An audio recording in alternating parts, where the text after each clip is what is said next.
Two lifelong friends. How are we in the same room together? Magic? Between them, more than 50 years of tabletop Battletech experience. This is a big store. They're looking for some of the biggest Wobby Whoppers and Periphery Jump Ship Crew superstitions of lore, rules misfires, and shocking truths as they search for the facts in the fiction of Battletech.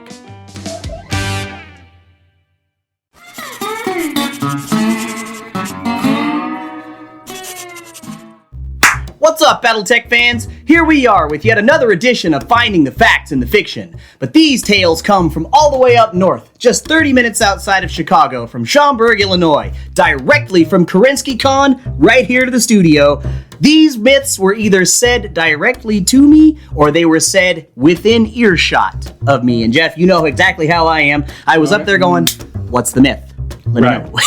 So, these are actually some very unique stories that I would not have expected to come out of this con, because I would have expected all the folks at that particular event to know what they're going through, know what they're doing, inside and out, right? You'd think, yeah. You wouldn't have to think too hard about it, but there were a lot of players up there that were just kind of getting started. They were somewhat new to the scene, and that was really cool to see and get to sit down and play games with those people and to see all the excitement that they were going through. But you know how that tends to be.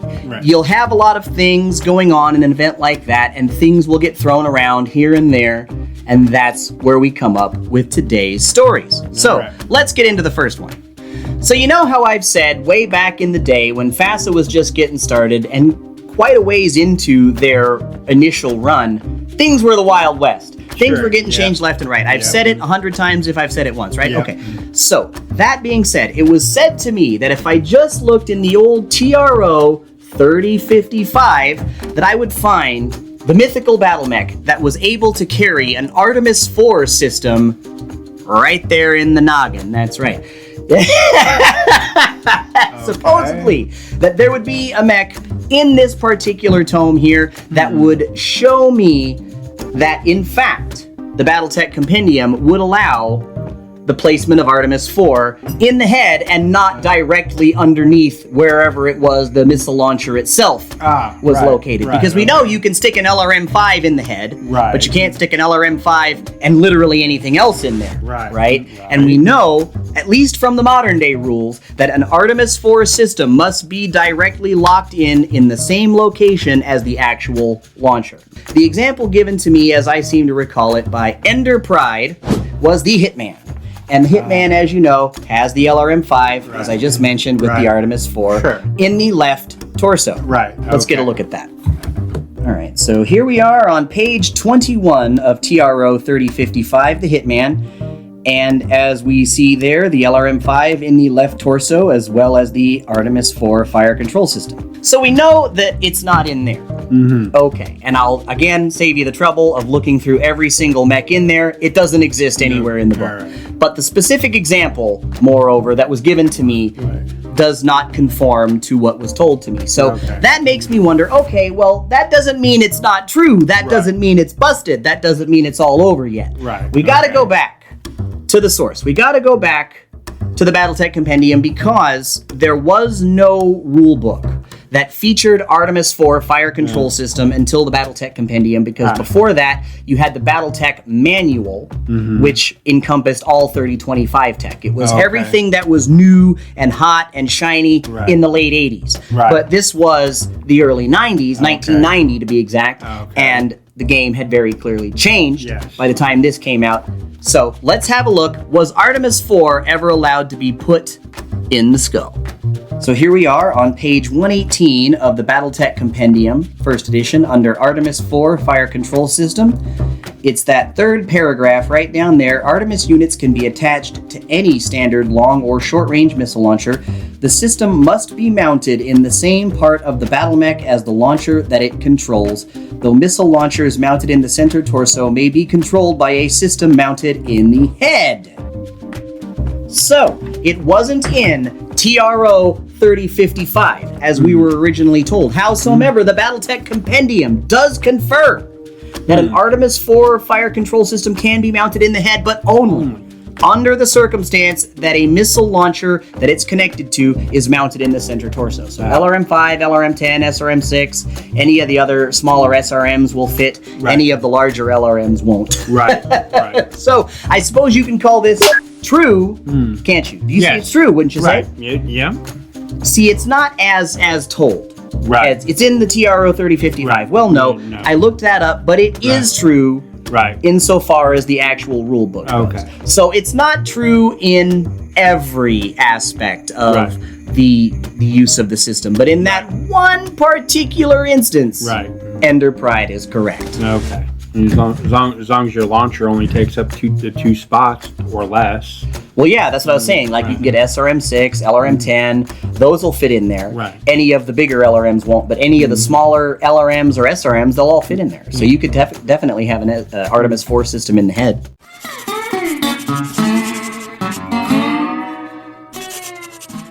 Okay, so we've already got you on the first one. This next particular tale comes from the same user, Ender Pride. Let me ask you this. You know it was the Wild West back in the day, so anything is possible. Yeah.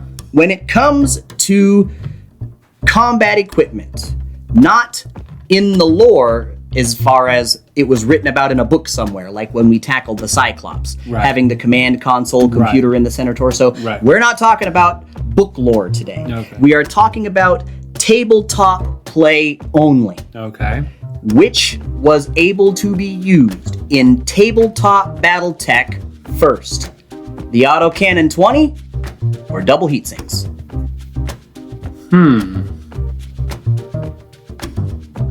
Do you know the answer?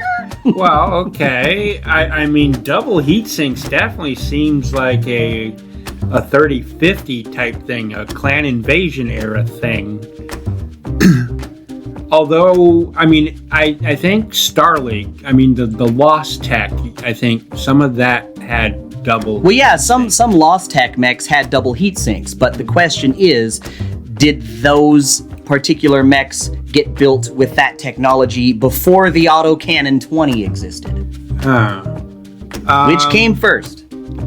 I mean, the basic AC-20 with the ridiculous 369 range, I think that was the basic part of the game. I think that came definitely before. He's absolutely wrong, folks. What do we have for our... Really? That's right. Get out! Battletech 2nd edition and Battle Droids, and I will show you exactly what I'm talking about. Where are those? Just go ahead and move Weird War Tales there. Oh, okay. Alright, so for this part of the discussion, not only do we have Battle Droids, we have its twin cousin, Battletech 2nd edition. Howsoever, also relevant for this discussion, City Tech 1st edition. Right.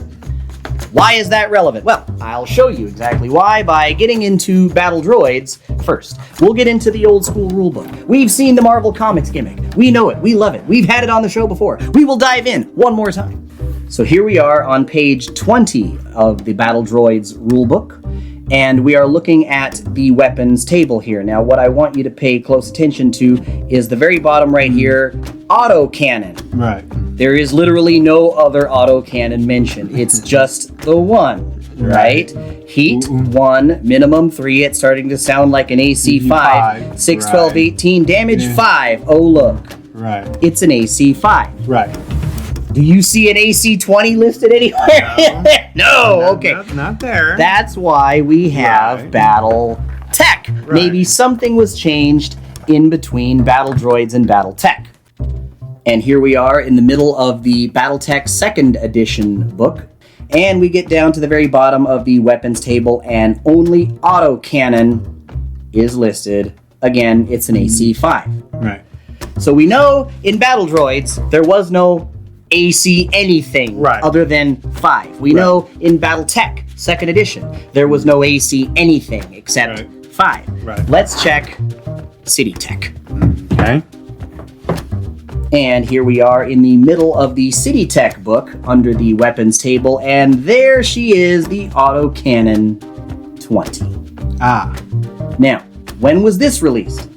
We know that City Tech was released thanks to Sarna in 1986.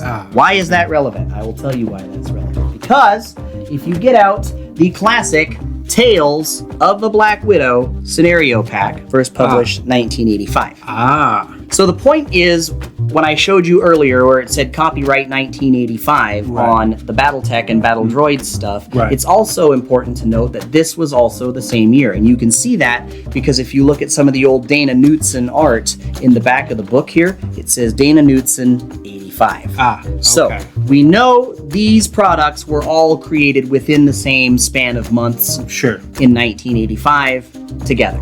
We know, thanks to Sarna, that City Tech First Edition was released in 1986. So let's go to the very back of the Black Widow Company scenario pack, the Battle for Hoth, scenario number 4. Now, over here we have the fabled Super Griffin and the Super Wasp. Things that do stuff that griffins and wasps should have zero ability to do, like jumping 9. Total heat sinks 13, but let's look over here to our right. Includes 3 double strength heat sinks for total heat dissipation ability of 16. So, in 1985, the first tabletop playable version of double heat sinks did in fact exist in the Tales of the Black Widow Company scenario pack. Double confirmed. Ender Pride is on a roll. It's weird that it's only 3 out of the 13, though, that were double strength. Well, that was because the Super Wasp and the Super Griffin weren't like full production models. These were like highly experimental machines that were being tinkered with by designers way out in the sticks. They were trying to put together some ultra secret tech, and this was just one of the things they came up with. I don't know if they necessarily even had the idea for double heat sinks to be coming down the pike anytime soon after that, or if that was just a one-off gimmick. Like we saw in the Michael Stackpole, Jordan Wiseman interview, where they were talking about the Phantom Mech ability. How that was a thing we explored the one time. It was a great thing to do, but we never brought it up again. In this instance, they did bring it up again, but I wonder if the whole double strength heat sinks gimmick in the back of this book was meant to be kind of a one-off in the same fashion. Okay.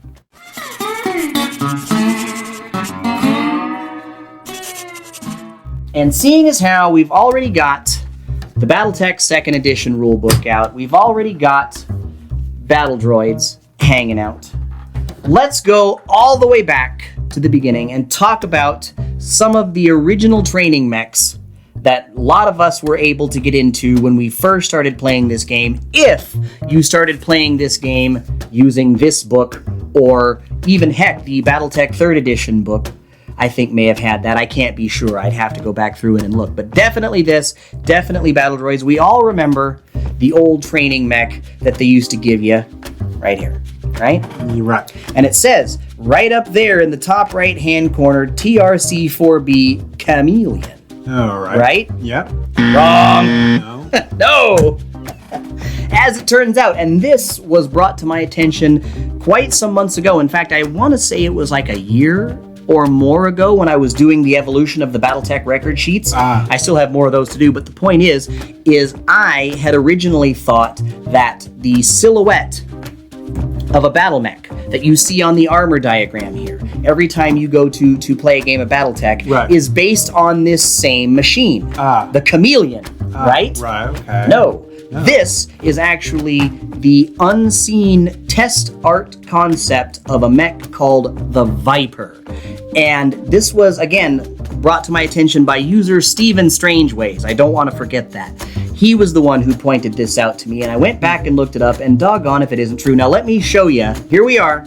We have Z-Viper, the armor diagram, and then a new scene version of what it would look like today here. But that is what the original Viper looked like, and you can see the pointy arms. It's got the 2 little spires there on its back. It's got the unicorn horn there on the front. It's got the wide legs there that jut out at the side, and it's got, you know, the funny looking feet that have the little step there at the very bottom. So yeah, this is 100% the VR1 Viper.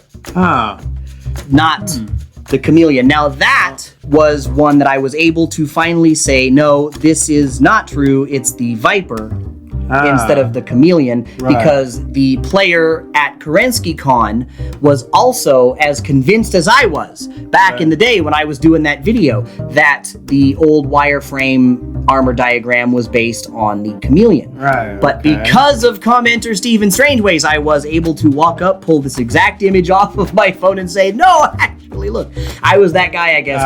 Actually. But I told them this is my thing. I like digging up the past. I like finding out these random facts and just seeing for myself whether or not they are true. And I just so happened to actually have some information here. And so when I was able to show it to them, they were very interested to learn that this was in fact the viper. So what do you think of that? I think that's neat. So Jeff, did you learn something new today? I did. What'd you learn?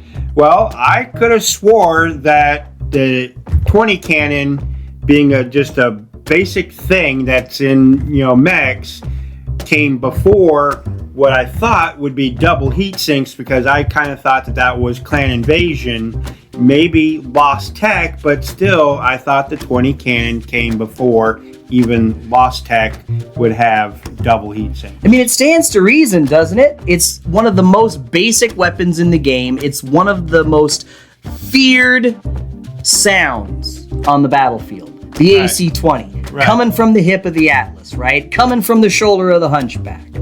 You know it. You are afraid of it as long as you are on the other end of it. But when you are the one controlling it, it's a whole other story. But it just seems as though the AC-20 would exist before the double heat sinks. And honestly, you really only missed it by that much there, because you're talking about a difference of less than a year, and you're talking about a one-off mechanic that was thrown in probably as an afterthought, if I had to guess, in a scenario pack that, I mean, how many copies of that did they sell before that was OOP and not coming back? Because remember, they did a sequel to it, More Tales of the Black Widow Company. That was popular enough to warrant a sequel, but it went out of print at some point, and they may have only had a few thousand, maybe 100,000 in the production run, and that would have been the end of it. So not every Battletech fan, even one like yourself that had been around since almost the very beginning, is guaranteed going to be able to see that kind of thing or even know it exists. In fact, I've met lots of Battletech players who've been playing for longer than I have that don't know the Super Griffin or the Super Wasp exists. And I remember when Enderpride first said that to me, I brushed. I was like, what? And then I was like, hold on, stop the truck. Let me think about this. And he and I stood there and we went back through it, and I was like, I'll be doggone, you're right. Back in the day in Battle Droids, it was always just auto cannon. There was never anything else. It was just auto cannon. So that was all stuff that I knew, but I thought that these were all pretty unique things to kind of bring back to the studio. From when we were hanging out with the Kappas at Kerensky Con. Folks, it's been a great episode of Finding the Facts and the Fiction here in the studio, and if you like what you've seen so far, do us a big favor and hit that subscribe bell down there. Turn on all notifications so you can find out exactly where Battlebound's going to turn up next. And don't forget, folks, we have a Patreon at patreon.com/battlebound. Sign up today to enjoy those benefits tomorrow. I'm Tuck Davian for my broadcast partner, Jeff Snyder, and we're sure looking forward to seeing you next time right here out on the Space Lanes.